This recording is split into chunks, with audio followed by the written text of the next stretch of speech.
सुप्रभात दोस्तों।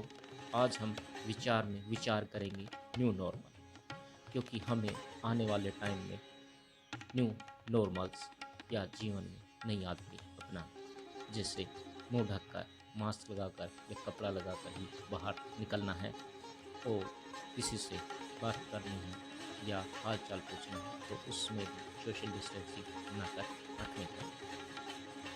New normal अपनाना हमारे लिए कौन सी नई बात है। जैसे पहले बैलगाड़ी थी, फिर गाड़ी आई और फिर रेलगाड़ी आई, हवाई जहाज आया, हम सब अपनाते गए। शुरुआत में थोड़ी कठिनाई हुई, लेकिन हम थोड़ी मेहनत से थोड़ी अनुकूलता लाकर उसे अपना लेते। पहले औद्योगिक क्रांति आई, तब लोग जीने के लिए नौकरी करते थे। फिर आईटी क्रांति आई, लोग जीवन स्तर बेहतर बनाने के लिए नौकरी करते लगे। अब हम डिजिटल और सोशल क्रांति को अपना रहे हैं। कितनी बार हमारा नॉर्मल बदला है और हमने न्यू नॉर्मल अपनाया है। इसलिए मेरे हिसाब से सकारात्मकता के लिए इतिहास को गौर से देखना जरूरी है।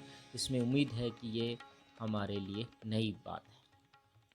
मैं अक्सर कहता हूँ, अपने विचारों पर ध्यान दें, वे शब्दों में बदलते हैं, शब्दों पर ध्यान दें, वे कार्यों में बदलते हैं, कार्यों पर ध्यान दें, वे आदतों में बदलते हैं, आदतों पर ध्यान दें, वे चरित्र बदलते हैं, और अपने चरित्र पर ध्यान दें, वह आपकी किस्मत बदलता है।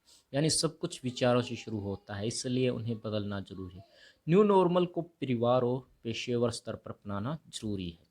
हम में ऐसे करने की क्षमता है। जैसे मशहूर फिल्म लायन किंग की कहानी, उसमें छोटे शेर सिम्बा में बहुत शक्ति है, क्योंकि वह जंगल के राजा मुफासा का बेटा है। लेकिन उसका चाचा स्कार मुस्ताफा को मरवा देता है और आरोप सिम्बा पर डाल देता है। सिम्बा सब छोड़कर टिमान और पुम्बा की संगत में चला जाता है और उसे लगने लगता है कि वह भी उन्हीं की तरह है। फिर रफ़ीकी आकर उसको याद दिलाता है कि तुम सिम्बा हो, शेर के बच्चे हो, तुम्हें अनुकूलन बनने की और एडजस्ट करने की और साकार को मात देने की क्षमता है। इसी तरह की कहानी है भगवान श्री हनुमान की, जो समुद्र तट पर खड़े हैं और उन्हें लंका पार करने के लिए नील जी उपदेश देते हैं कि आप पवन पुत्र हनुमान हो, आप में इतनी शक्तियाँ हैं और इतनी। तो उन शक्तियों को पहचान कर भगवान हनुमान सागर को पार करके श्रीलंका पहुंच जाते हैं और रावण की लंका में आग लगा देते हैं। आज की हमारी इस परिस्थिति में कोरोना साकार कह सकते हैं या उसे रावण की लंका कह सकते हैं, लेकिन हम मुफासा की संतान हैं, हम श्री राम और भगवान के भक्त हैं, हम सिम्बा हैं। हम जितना अपनी क्षमता को पहचानेंगे उतना ही हम जीवन को रीडिजाइन और स्टार्ट कर पाएंगे। इस दौरान हमें भावनात्मक, पेशेवर और आध्यात्मिक सहारे की भी जरूरत है। स्टीव जॉब ने अपने एक भाषण में बताया था कि जब उन्हें एप्पल ई कॉर्पोरेशन की शुरुआत की तो कई लोगों को नियुक्तियां कर बोर्ड ऑफ डायरेक्टर बनाया और इसी बोर्ड ने मिलकर स्टीव को बाहर निकाल दिया। वे निराश हो सकते थे। जिन लोगों को नौकरी दी उन्होंने अपने आप को और अपनी कंपनी से निकाल दिया, लेकिन स्टीव जॉब ने अपने रिश्ते, जीवन, पेशेवर कामकाज, अध्यात्म पर काम किया। वे 10 साल एप्पल से दूर थे। इसी दौरान शादी हुई, पिक्सार और नेक्सेट एनिमेशन बनाया, अध्यात्म को जीवन पर भी काम किया। वे भारत आकर नील क्रोली बाबा से मिले, यानी 10 साल में उन्होंने अपने लिए भावनात्मक, पेशेवर और आध्यात्मिक सहारा बना लिया। उन्हें बढ़ता देख बोर्ड ने उन्हें वापस ले लिया।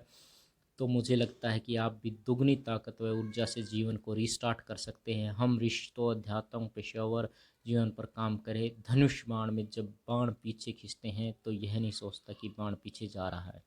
बाण शक्ति इकट्ठी कर दुगनी शक्ति से गंतव्य तक पहुंचता है। तो अगर इस लॉकडाउन को, परिस्थितियों को ऐसा देखें कि यह थोपी गई है तो इससे कुछ नहीं निकालेगा, लेकिन अगर यह सोचे कि बाण की तरह मैं शक्ति कैसे इकट्ठा करूं, अपने आप पर काम कैसे करूं, तो जब लॉकडाउन खुलेगा और परिस्थितियाँ सुधरेगी तो दुगनी शक्ति से हम अपने आप को रिलॉन्च कर सकते हैं। तो आप भी अपना विचार बनाइए। इस लॉकडाउन को एक कैद न समझकर एक जीवन में मिला एक सर्वोत्तम टाइम समझे। अपने आप को रीस्टार्ट करें, रिफॉर्म करें, अपने आप को बदलें। आप क्या थे, आपके बारे में सोचें और आप क्या बनना चाहते थे, उसके लिए आपने क्या किया, क्या नहीं किया। यदि आप जॉब चाहते तो क्या आपने कैरियर करने के लिए सही कोचिंग ली है, सही बुकें पढ़ी हैं, सही तरह से काम किया है, अच्छी तरह से पढ़ाई की है, उसे टेस्ट कीजिए, मॉक टेस्ट दीजिए, नेट से लीजिए। जो भी है, जो भी आप करना चाहते हैं उसके लिए सबसे बेहतर टाइम है। उसके बारे में सोचना, तो आप सोचिए कि आपने अपने लक्ष्य को प्राप्ति करने के लिए क्या कदम उठा रखे हैं, क्या वो कदम सही हैं, और सही हैं तो आपको और कितने कदम चाहिए। धन्यवाद। यदि आपको ये विचार सीरीज अच्छी लगी है तो लाइक कीजिए, सब्सक्राइब कीजिए और शेयर कीजिए। धन्यवाद। मैं आपका मित्र परम मित्र राहुल।